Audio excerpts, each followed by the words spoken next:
Bismillahirrahmanirrahim. Assalamu alaikum class 10. That is your chapter number 1 and lesson number 1. Basically आज से मैं आप लोगों का इंशाल्लाह नेक्स्ट 5-6 डेज़ में बेसिकली कंप्लीट सिलेबस जो है वो कंप्लीट करूँगी और आपको बहुत इंपॉर्टेंट क्वेश्चंस जो हैं वो साथ साथ डिस्क्राइब करूँगी ताकि आप अपने पेपर्स में जो है वो अच्छे तरीके से परफॉर्म कर सकें. ठीक है. If you have any question you could ask me in the comments और personally you could ask me. Okay, we will start. First one is your chapter is your programming technique. Programming technique में basically ये है कि हम जब computer programs करते हैं, 9th class में हम लोगों ने जो है वो बेसिकली सारी कंप्यूटर की डिटेल्स पढ़ी, इनपुट डिवाइसेस, आउटपुट डिवाइसेस, सारा फंक्शंस, नेटवर्किंग. लेकिन अब हमारे पास इम्पॉर्टेंट चीज़ स्टार्ट हो रही है कि कंप्यूटर है क्या. ठीक है. तो जब हम कंप्यूटर में प्रोग्राम करते हैं, वो प्रोग्राम्स जो हैं वो बेसिकली होते क्या हैं और कैसे हम उसको लेकर चलते हैं. ठीक है. तो first one is understanding the problem. पहली चीज़ सबसे इम्पॉर्टेंट ये है कि आप जब काम कर रहे होते हैं तो आपको सबसे पहले ये देखना होता है कि प्रॉब्लम है क्या. You have to understand the problem, what is the basic mean of your problem. ठीक है.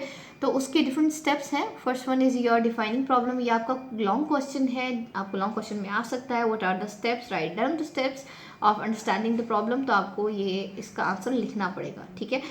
विद एग्जांपल्स आप लिखेंगे. मैंने यहाँ पर कोई एग्जांपल मेंशन नहीं की, लेकिन आप खुद इसकी एग्जांपल्स जो है वो अपनी बुक से रीड करके उसमें ऐड करेंगे. ठीक है. Defining problem. डिफाइनिंग प्रॉब्लम का मतलब होता है आपको पढ़ के क्या लगा कि you have to define your problem. Mainly आपकी रिक्वायरमेंट्स, करना क्या चाहते हैं, वो आपका होता है डिफाइनिंग द प्रॉब्लम. जैसे आपने अगर 2 नंबर्स को ऐड करना है तो आप उसकी स्टेटमेंट 1 लाइन स्टेटमेंट लिखेंगे ना कि you have to add 2 numbers. तो that is your definition of problem. कि मेनली आपको मकसद समझ आ गया उस प्रॉब्लम. डेफिनेशन क्या होती है, आपको मकसद समझ आ जाता है, वजह समझ आ जाती है, या उसका पॉइंट ऑफ व्यू समझ आ जाता है कि वो चीज़ है क्या, डिफाइन करने का मतलब. ठीक है. तो सेम एज जब हम प्रॉब्लम को डिफाइन करते हैं तो हमें पता चल जाता है कि what we need to be solve, हमें क्या चीज़ सॉल्व करनी है, मेनली मकसद क्या है, प्रॉब्लम क्या है. ठीक है. तो आप इसको अपनी बुक से देखकर डिस्क्राइब कर सकते हैं. Next one is your analysing the problem. Analysing the problem का मतलब ये होता है कि आपको समझ तो आ गया कि प्रॉब्लम है क्या. अब आप उसको अपनी डिफरेंट प्रीवियस नॉलेज के थ्रू या लोगों से पूछने के बाद आपने उसकी चीज़ों को कंप्लीट करना, सॉर्ट आउट करना कि क्या आप चीज़ लाइक इनपुट देंगे और क्या आपको उसका रिजल्ट मिलेगा. ठीक है. अब जैसे डिफाइनिंग अ प्रॉब्लम है, like you have to calculate the result of a student. ठीक है. तो ये आपने डिफाइन कर दिया प्रॉब्लम के स्टूडेंट के आपने 5 मार्क्स गेट करने हैं, तो आप जो है वो उसका रिजल्ट कैलकुलेट कर सकेंगे. ठीक है. तो आपने जस्ट 1 लाइन डेफिनेशन ये दी, you have to calculate the result of a student. ठीक है. एनालाइजिंग में क्या होगा, एनालाइजिंग में ये होगा कि what are the inputs. Basically आपने किन किन सब्जेक्ट्स के इनपुट्स लेने हैं, किन किन सब्जेक्ट्स के मार्क्स लेने हैं, तो आप उसका रिजल्ट कैलकुलेट कर सकेंगे ना. ठीक है. तो आपने एनालाइज करना है कि क्या इनपुट देंगे, क्या आउटपुट आएगा, आपने उसकी प्रॉब्लम, आपने उसको मीन्स कितने मार्क्स वाला पास है, कितने वाला फेल है. तो बेसिकली पॉसिबली आप हर एक चीज़ का, हर एक सिनेरियो को जो है वो विजिट करेंगे. That is called analysing problem. ठीक है. Next one is your planning problem. Planning situation का मतलब ये होता है कि जब आप एक प्रॉब्लम को डिफरेंट सिचुएशन में, डिफरेंट पॉइंट्स में जो है डिस्क्राइब कर देते हैं, that one is your planning situation. ठीक है. ये क्रिएटिव स्टेज होता है, इसमें डिफरेंट क्वेश्चंस किए जाते हैं. अब जैसे हमने रिजल्ट कैलकुलेट करना है तो हम स्टूडेंट से या जो है वो अपनी एग्जाम डिपार्टमेंट से डिफरेंट क्वेश्चंस करते हैं, लाइक कितने स्टूडेंट्स वाला, कितने मार्क्स वाला स्टूडेंट फेल होगा, आपने प्रैक्टिकल में और पेपर में जो है वो कितने मार्क्स जो है वो रखने हैं, कैसे उनको अरेंज करना है. तो ये सारी की सारी चीज़ें जब हम अपने प्रोग्राम में लेकर आते हैं, that is called your planning of the problem. ठीक है. तो define after definition, after the requirement, जब हम उसको एनालाइज कर देंगे तो आपने उसको प्लान करना है कि इस प्रॉब्लम को सॉल्व कैसे करना है. स्टूडेंट्स के मार्क्स लिखे तो whether you have to solve it by computer और by your calculator, how you could solve. तो ये आपकी प्लानिंग में आएगा. ठीक है. Next one is your coded solution. Coded solution का मतलब होता है कि आपको एक ही प्रॉब्लम को सॉल्व करने के बहुत सारे डिफरेंट मेथड्स आते हैं, डिफरेंट जो है वो तरीके हैं.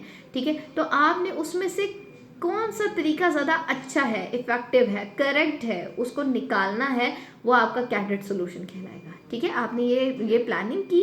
प्लानिंग करने के बाद आपने उसमें से कैंडिडेट सोल्यूशन निकालना है। कैंडिडेट सोल्यूशन में ये होता है कि आपके पास जो पॉसिबल प्रॉब्लम है तो आपका उसका करेक्ट रिजल्ट जो है वो आपको किस तरह से मिलेगा। जैसे अगर मैं ये कहूँ कि कंप्यूटर का रिजल्ट जो है वो मेरे लिए करेक्ट होगा, तो मैं स्टूडेंट्स के मार्क्स जो है वो कंप्यूटर में कैलकुलेट कर लूँगी। या कैलकुलेटर पे सॉल्व करना ये होता है कि आपके कोई भी नंबर्स गलत लिखे जाएं या कुछ ऐसा, तो मैं उसको पॉसिबली बेस्ट सोल्यूशन मैं कौन सा लूँगी, कैंडिडेट सोल्यूशन। उसमें मेरा क्या होगा कि मैं मेथड्स जो है आइडेंटिफाई कर लूँगी, सिलेक्ट करना। अब उसमें से जो मैंने एक मेथड सेलेक्ट किया, जैसे मैंने भी आपको कहा कि मैं कंप्यूटर का मेथड जो है वो सिलेक्ट कर रही हूँ, तो I am selecting the best possible way how we can solve. तो ये आपका सिलेक्शन ऑफ बेस्ट सोल्यूशन है, ठीक है। अब इसमें आप जब आप बेस्ट सोल्यूशन को सेलेक्ट करते हैं तो उसमें आपकी ये जो 3 चीज़ें हैं दैट इज़ वेरी इंपॉर्टेंट, कि आपका कंप्यूटर जो है वो कितनी स्पीड के साथ, या वो जो आपने चीज़ कैलकुलेट की है कितना टाइम उसमें लगा, उसमें आपकी कॉस्ट कितनी लिखी है, उसकी कॉम्प्लेक्सिटी क्या है। अब जैसे आप कंप्यूटर पे कैलकुलेट कर रहे हैं तो कंप्यूटर पे कैलकुलेट करना ज़रा बात, आपने सिर्फ वैल्यूज जो है वो एंटर की हैं, आपका रिजल्ट मिल गया, तो स्पीडी है ये, ठीक है। कॉस्ट आपकी क्या है कि आपको सिर्फ और सिर्फ जो है वो अपना कंप्यूटर या कोई भी लैपटॉप वगैरह अरेंज करना पड़ेगा, ये उसकी कॉस्ट होगी कि आपने सोल्यूशन कैलकुलेट करना है, ठीक है। कॉम्प्लेक्सिटी क्या है, कॉम्प्लेक्सिटी में यह है कि आपने जब उसकी ग्रेड फाइंड करना है तो आपको वहाँ फॉर्मूला लगाना है, आपने सम कैलकुलेट करना है, फॉर्मूला लगाना है, तो आपको आपका वो फॉर्मूला जो है वो ठीक होना चाहिए, ठीक है। तो वो आपकी क्या है, कॉम्प्लेक्सिटी है। Basically these are the methods के how we can understand our problem, ठीक है।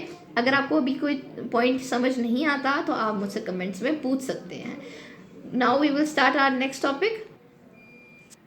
हमारा अगला टॉपिक है एल्गोरिदम। बेसिकली एल्गोरिदम क्या है, एल्गोरिदम का मतलब ये है कि हम जब किसी भी प्रॉब्लम को जो है वो स्टेप बाय स्टेप लिख लेते हैं। अभी हमने सारी प्रॉब्लम को डिफाइन किया, तो हम किसी भी प्रॉब्लम को जब स्टेप बाय स्टेप सीक्वेंस में लिख देते हैं, सोल्यूशन कैसे होगा उसका, वो आपका एल्गोरिदम कहलाता है। जैसे कि अगर मैं आपको बात करूं कि if you want to make like biryani, या if you want to make somethings very special, तो सबसे पहले मैं उसकी क्या चीज़ देखूंगी, मैं उसकी रेसिपी कार्ड देखूंगी। अगर मुझे नहीं आता तो मैंने उसका रेसिपी कार्ड देखना है। रेसिपी कार्ड में क्या होता है, उसके इंग्रेडिएंट्स गिवन होते हैं कि आपने कौन सी चीज़ कितनी क्वांटिटी में लेनी है, और फिर बाद में नीचे उसका पूरा प्रोसीजर लिखा होता है। तो जो उसका प्रोसीजर लिखा हुआ है वो बेसिकली, अगर हम कंप्यूटर की लैंग्वेज में बात करें तो वो, क्योंकि स्टेप बाय स्टेप लिखा होता है, वो आपके पास एल्गोरिदम है। समझ आया? तो algorithm is step by step problem solving method. तो आपको जब एक नया यूज़र जो है या एक नया बंदा, जैसे वही बात है कि मैंने कोई चीज़ नहीं बनानी है, तो मैं उसको रेसिपी कार्ड को देखूंगी, उसको फॉलो करूंगी, तो मेरे लिए वो चीज़ बनाना क्या हो जाएगी, that is very easy, simple हो जाएगी, ठीक है। तो आपको किसी भी प्रॉब्लम को जब हम सीक्वेंस में जो है वो सॉल्व करते हैं, सॉर्ट आउट करते हैं, तो वो आपके पास एल्गोरिदम कहलाता है, ठीक है।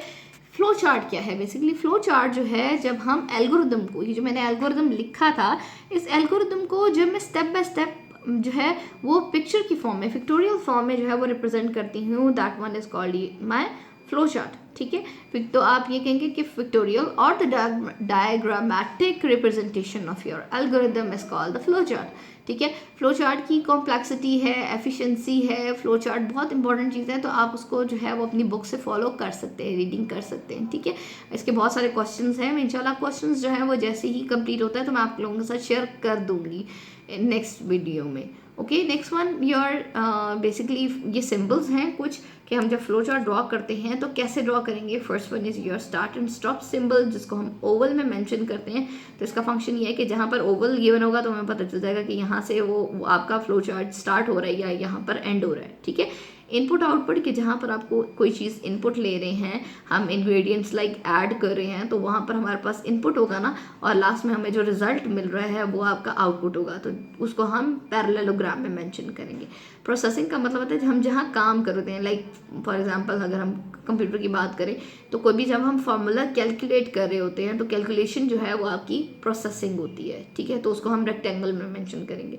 डिसीजन का मतलब होता है कुछ प्रोग्राम्स आते होते हैं जिसमें आपको डिसीजन लेना होता है, यू हैव डिफरेंट टास्क के whether if you want to do this one और दिस वन, ठीक है। तो जब आपके पास 2 या 3 चीज़ों में डिसीजन लेना होता है तो वहाँ पर हम डिसीजन सिंबल का इस्तेमाल करते हैं, जो कि रोम्बस है, ठीक है।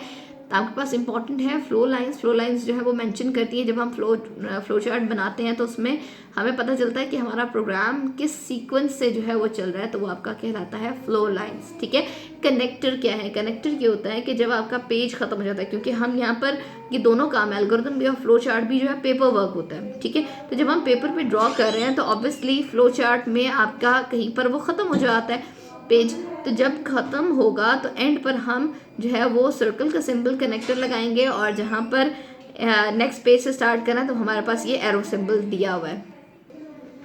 आई होप ये आपको समझ आ गया होगा। ठीक है, और next one your important again, that one is very important topic कि आपको फ्लो चार्ट से क्वेश्चन ये दिया जा सकता है कि define a flow chart and what are the requirements to solve the problem. Requirements का मतलब होता है कि अगर हमें फ्लो चार्ट सॉल्व करना है तो हमें मेनली पॉइंट्स कौन कौन सी चीज़ों को जो है वो हैंडल करना होगा।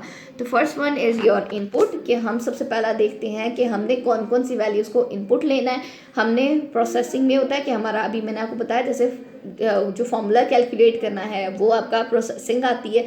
डिसीजन का मतलब, डिसीजन में ये होता है कि हमने चेक करना है कि ये whether it will be a sequential program, ये रेपिटेशन में है या सिलेक्शन में है। सिलेक्शन आपके यानी कि डिसीजन में है। ठीक है, तो आपके पास ये डिफरेंट ऑप्शंस हैं जिनको हम डिसीजन में हैंडल करते हैं, और फिर after that you will get your result. आप मेनली उसमें अपना रिजल्ट जो है वो कैलकुलेट कर सकते हैं। तो हाँ, अगर हम एक सिंपल प्रोग्राम देखते हैं तो सिंपल प्रोग्राम है जिसमें कोई डिसीजन नहीं है, तो उसमें हम जो सीक्वेंस फॉलो करते हैं वो हमारे पास होता है इनपुट, प्रोसेसिंग एंड आउटपुट, कि हमने वैल्यूज़ को इनपुट किया, फॉर्मूला कैलकुलेट किया, और at last we will get our output and result. समझ आ गया।